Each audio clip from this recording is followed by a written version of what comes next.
Hi, boys and girls. Welcome back. Today I'm going to read to you another chapter of The Mouse and the Motorcycle.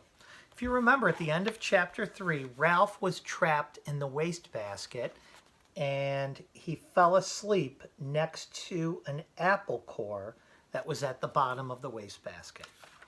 Chapter 4 is called Keith. And if you remember, Keith is the name of the boy. Ralph did not know how much time had passed before he was awakened by the lamp on the bedside table shining down on him. He squeezed himself into the tiniest possible ball, wrapped his tail around his body, and tried to make himself as thin as the apple core. "My motorcycle!" shouted the boy, the very first thing. "Someone stole my motorcycle." "Oh no," thought Ralph, "it won't be long now." "Nobody stole your motorcycle," answered the boy's mother from room 216. "It's around someplace. You just misplaced it. You can find it in the morning. You had better get ready for bed now." "No, I didn't misplace it," insisted the boy. "I put it right here on the table beside my sports car." "You'll find it someplace," said his mother, not much interested. Boys were always losing things. While Ralph cowered behind the apple core, Keith opened the drawer of the bedside table and slammed it shut. He jerked back the bedspread, yanked the pillows off the bed, and threw them back. Then he got down on his hands and knees and looked under the bed and the table. Ralph wrapped his tail more tightly around his body. "Here it comes," he thought. The boy's face appeared in the opening at the top of the wastebasket. Ralph's heart raced like a motor. "Ha!" said the boy to himself. "Here it is. I wonder how it got here." His hand came down into the wastebasket to seize the motorcycle and lift it out. Seize means grab. Still leaning over the wastebasket, he examined the bent handlebar and the chipped paint. "That's funny," he remarked aloud.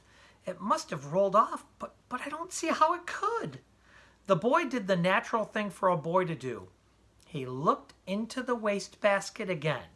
Ralph closed both eyes tight and waited. He wished he had not eaten so much of the apple core. If he had not been so greedy, the core would have been thicker and he would have been thinner. "Hey," whispered the boy, obviously very much surprised. "How did you get in here?" He was careful to keep his voice lower than the sound of the breezes in the pine trees outside the window. Ralph did not move. He was grateful to the boy for not touching the apple core, even though it was really no protection at all. "Psst," whispered the boy. "Are you asleep?" Still Ralph remained motionless except for a slight quiver of his whiskers, which he was unable to control. The boy was silent, but the mouse could feel the rhythmic drafts of his breathing. The boy must be thinking, but what was he thinking? That was what was worrying Ralph. "No," said the boy to himself. "No, it couldn't be." Couldn't be what? Wondered Ralph, who was beginning to feel cramped from crouching behind the apple core. "Hey, wake up," whispered the boy. That was the last thing Ralph wanted to do. "Come on," pleaded the boy. "I won't hurt you." Ralph considered. After all, what did he have to lose? If he stayed in the wastebasket, he was almost certain to get dumped into the incinerator. He might as well come out from behind the core. If he did, he might find some opportunity to escape. Cautiously, he moved his head from his paws and opened one eye. The boy was smiling down at him. Encouraged, Ralph opened the other eye and lifted his head. "That's the stuff," encouraged the boy. "Now come on, tell me, did you or didn't you ride my motorcycle off the bedside table?" This took Ralph by surprise. He had not expected the boy to guess what happened. "Well, yes, I guess you might say I did," confessed Ralph, rubbing his aching muscles. "I thought so." Neither the mouse nor the boy was the least bit surprised that each other could understand the other. Two creatures who shared a love for motorcycles naturally spoke the same language. That must have been some accident. Did it hurt much? Oh, some, answered Ralph with a display of bravado. Bravado's like bravery. Anyway, I didn't exactly ride it. I really kind of coasted off. The telephone rang and startled me. Now, how about getting me out of here? Just a minute, said the boy. How did you get up here in the first place? I climbed, stupid, on the telephone core. Ralph instantly regretted his rudeness. He had better watch his tongue if he expected any help in escaping from the wastebasket. Oh, of course, said the boy apologetically. I should have thought of that myself. At that moment, there came a quick knock on the door to room 215 and then the rattle of a key. Help, cried Ralph. The maid, don't let her see me. Before the boy could do anything, the maid burst into the room. Oh, excuse me. She seemed surprised to see a boy kneeling by the wastebasket. I've come to turn down the bed. That's all right, said the boy quickly. I can do it myself. Thanks anyway. Thank you, said the maid, backing out of the room. Ralph knew she was not anxious to waste any time turning the bed down. As soon as she finished her duties, she was going out to the parking lot to meet a busboy, a college boy whose job was clearing tables in the dining room. Whew, that was close. The boy seemed every bit as relieved as Ralph. I'll say, answered the mouse. Keith, called his mother from 216, are you getting ready for bed? Sort of, answered Keith. You'd better come in our bathroom and take a bath, said his mother. Ah, gee, Mom, do I gotta? Asked Keith. Yes, you do, said his father. And don't forget to brush your teeth, said his mother. I won't, promised Keith. Then he whispered to Ralph, you just lie low. I'll hurry and take a bath and get into bed and turn out the light, and after Mom comes in and kisses me goodnight, we can talk some more. Lie low indeed. Ralph was indignant. He couldn't lie much lower if he wanted to, and he certainly did not want to sit around waiting to talk. He wanted to get out of that wastebasket. Once he was out, he would see about talking, but not before. Ralph could hear the boy splashing in room 216's bathtub and then hastily brushing his teeth in room 215's sink. After this, there was the sound of a suitcase being opened and clothes dropped on the floor.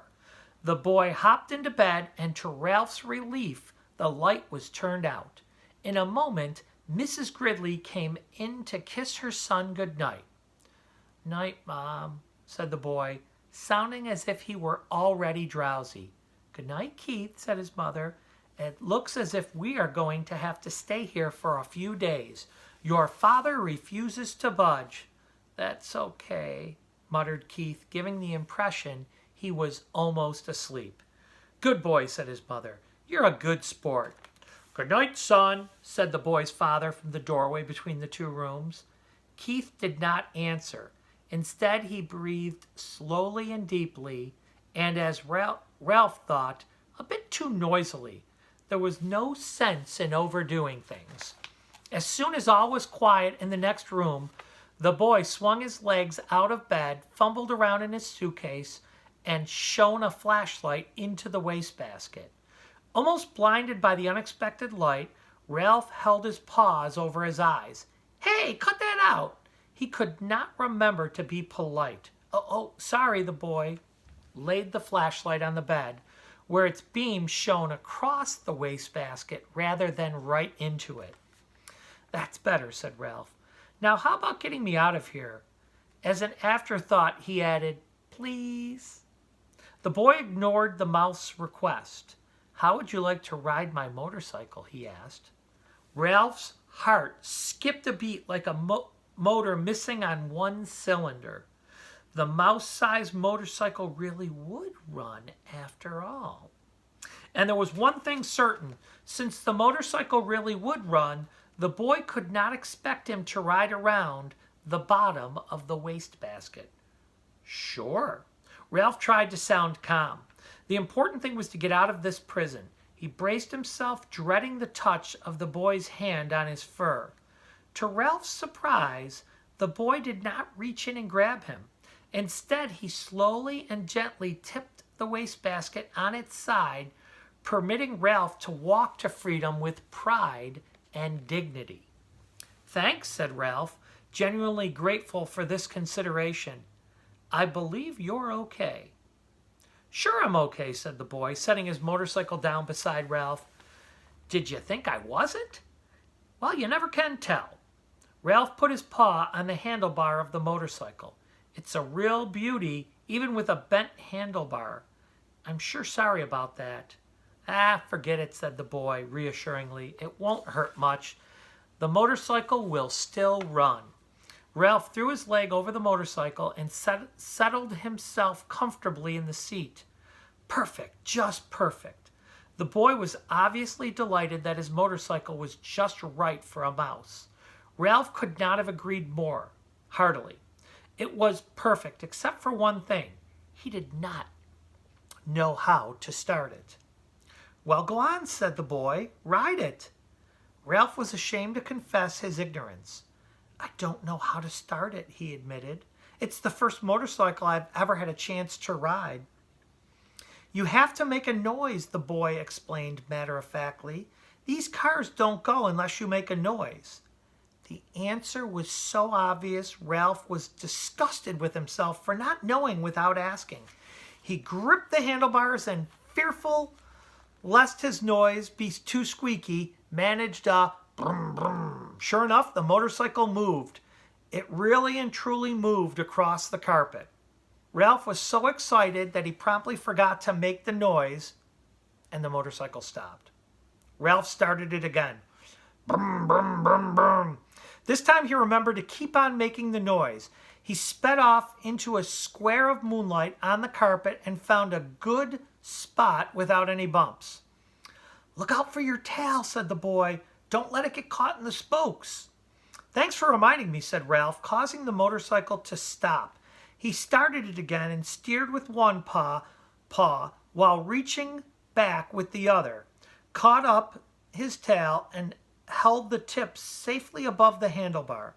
It was a glorious sensation, speeding around on the carpet, freely and noisily, and most of all, fast. Ralph discovered that if he made the noise fast, the motorcycle speeded up. If he slowed the sound, the motorcycle slowed down. He promptly sped up and raced around in the rectangle of moonlight, where he made another discovery. When he ran out of breath, the momentum of the motorcycle carried him on until he could take another breath. "Gee, you're lucky," whispered the boy. There's Ralph, by the way, riding the motorcycle. In order to answer, Ralph had to stop. "I am?" It never occurred to him that a mouse could be luckier than a boy. "You sure are." The boy spoke with feeling. "My mother would never let me ride a motorcycle. She would say I might break a leg or something silly like that." "Well, if you want to come right down to it," said Ralph, "I don't suppose my mother would exactly be crazy about the idea either."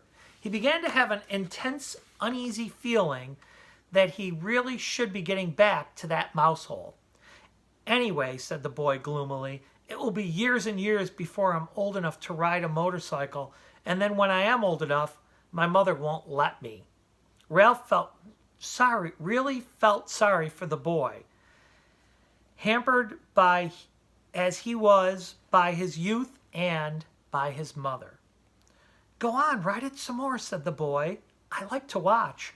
Brum, brum, brum. Ralph started the motorcycle again and rode around in the moonlight once more, faster and faster, until he was dizzy from circling, dizzy with excitement, and dizzy with the joy of speed. Never mind the danger, never mind what his mother thought. This was living. This was what he wanted to do, on and on and on. "Lucky," whispered the boy with envy in his voice. Ralph did not answer. He did not want to stop. That's the end of chapter 4. Tomorrow we'll read chapter 5, which is called Adventure in the Night. Have a great day, boys and girls.